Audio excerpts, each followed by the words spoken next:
Hello friends, welcome to the session on multivibrators. In this session, we'll be discussing about IC 555. IC 555 is a very popular timer IC. In this session, we will see what is the block diagram of IC 555, what is the pin diagram and pin functions of IC 555, and we will also discuss how IC 555 can be used as a monostable multivibrator.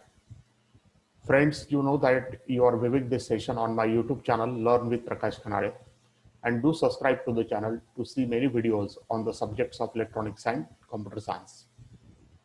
So let us start the session. What we mean by IC 555. IC 555 is a very popular IC in electronics, and it is being known that lot of small projects can be built by using this IC 555. IC 555 is a 8-pin IC, that is, it has 4 pin on one side and 4 pin on the other side.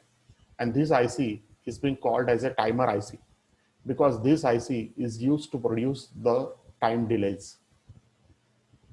It is being claimed that this IC, when we study the block diagram of this IC, then we will find that this IC will consist of 3 5 kilo ohm resistances. And that is the reason this IC is being called as 555 IC. But many times people also say that this is an arbitrary number that is being given to this IC. This IC has a large circuit and it consists of about 25 transistors, 2 diodes and 15 resistors. This IC, as I told you, is a very popular IC and it is being used in many applications. So if you want to develop any small electronic project, then you will find that it is possible that by using this IC, you can develop such project. This IC can operate in a wide range of supply voltage. Say for example, this IC will require a supply voltage ranging from plus 5 volt to about plus 18 volt. This IC can be used in different modes. Say for example, this IC can be used in astable mode. It can be used in monostable mode. It can be used in bistable mode, and it can be used in Smith trigger mode also. That is, it is possible to use this IC 555 as a stable multivibrator, monostable multivibrator, bistable multivibrator, and as a Smith trigger. Various popular circuits, say for example, if you want to build a doorbell, or if you want to build some electronic piano, or if you want to build some burglar alarm, or if you want to make a lamp flasher to flash the lamps, then all such small projects can be built by using this IC. It is also possible that you can build the frequency divider, you can build some logic clock, or even in power supply also, you can make the use of this IC. Whenever you want to generate the train of square pulses, then such train of square pulses can be generated by using this IC in a stable mode. That is, in signal generator also, this IC can be used. As I told you, this is a very low cost IC, and still it is possible to get very accurate time delays by using this IC, and this is the reason this IC is being very popular IC. Now let us go for understanding the pin diagram of IC 555. IC 555 is an 8-pin IC where the first pin is the ground pin, the second pin is the trigger pin, the pin number 3 is the output pin, pin number 4 is the reset pin, pin number 5 is the control voltage pin, pin number 6 is the threshold pin, pin number 7 is the discharge pin, and pin number 8 is the positive VCC pin. So the ground pin, you can say, is a reference voltage where normally the ground terminal or negative terminal of the power supply is being connected. The pin number 2 is a trigger pin. So whenever we want to apply some external trigger pulse to this IC, then we need to apply this external trigger pulse to this pin. Pin number 3 is an output pin. You will find that whenever we want to obtain any output waveform, then the output waveform can be obtained at the pin number 3. Pin number 4 is the reset pin. So whenever we want to reset this IC, then we need to apply a negative pulse so that the IC will be reset to the original condition. In normal case, you will find that the pin number 4 and the pin number 8 both are connected together to the positive power supply. Pin number 5 is the control voltage pin. So we can externally either apply the control voltage to this pin. Pin number 6 is the threshold pin. So this pin is being used to compare the voltage that is being applied at the terminal with a reference voltage of 2/3. So this pin is also used whenever we make the use of the IC as monostable or astable multivibrator. Pin number 7 is a discharge pin. Normally, some external capacitor is being connected to this pin so that the capacitor can be discharged through this pin. So this pin is internally connected to a transistor, and whenever the transistor is off, then the charging of the capacitor can take place.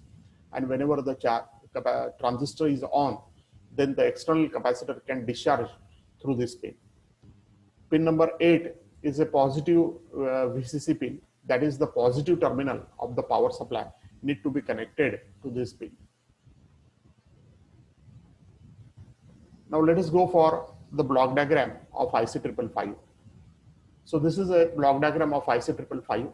Observe that this IC contains two comparators. The first comparator is being called as the upper comparator, and this one is called as the lower comparator. Observe that the upper comparator will have one terminal of fixed voltage, which is 2/3 VCC, and the other terminal of the comparator is connected to the threshold pin. So externally, the voltage can be applied to this threshold pin so that the comparator will compare between these two voltages, and accordingly the output of the comparator will change. The lower comparator will have a fixed reference voltage of 1/3 VCC, which is connected to the positive terminal of the comparator, and negative terminal of the comparator is connected to the trigger pin. So whenever we apply some trigger pulse, then the comparator output will change depending upon which input is higher. Observe that there are 5 kilo ohm resistances. 3 5 kilo ohm resistances are used in this IC. The first resistance is connected to the positive power supply, and the last resistance is connected to the ground pin.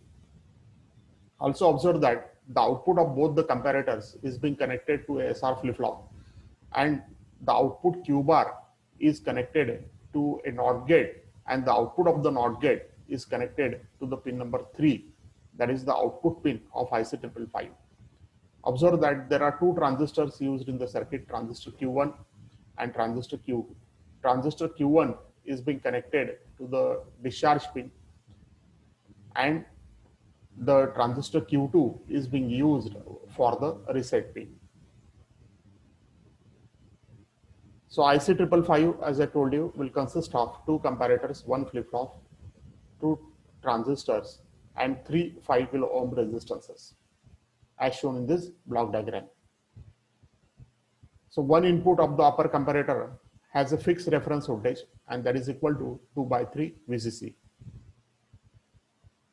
The other input of the upper comparator is connected to the threshold input pin number 6. The lower comparator will have a fixed reference voltage of 1/3 VCC. And the other input of the lower comparator is being connected to the trigger input pin number 2. Outputs of both the comparators are connected to the SR flip-flop. Now, let us go for the circuit of monostable multivibrator by using IC555. So here we will see how IC555 can be used as a monostable multivibrator. So, and as shown in this figure, find that the external trigger pulse is to be applied to the pin number 2. Pin number 4 and 8, they are connected together to the positive VCC. Pin number 1 is grounded. From pin number 3, we can have the output. Observe that the external resistance R is connected between positive VCC and pin number 6 and 7. So 6 and 7 are connected together for monostable multivibrator. An external capacitor C is connected between pin number 7 and ground as shown in the figure. So one can easily observe that by connecting only two components externally, that is the resistance R and capacitor C, we can build the monostable multivibrator by using IC 555. So as we know that monostable multivibrator is a multivibrator which has one stable state and one quasi-stable state. So such multivibrator can be built by using IC 555. So pin number 6 and 7 are being connected to the positive VCC through the external resistance R. External trigger input is being applied to the pin number 2. Pin number 4 and 8, they are to be connected to the positive VCC. External capacitor C is being connected to the pin number 6 and ground. 6 and 7 and ground. Pin number 1 is grounded and the output can be obtained at the pin number 3.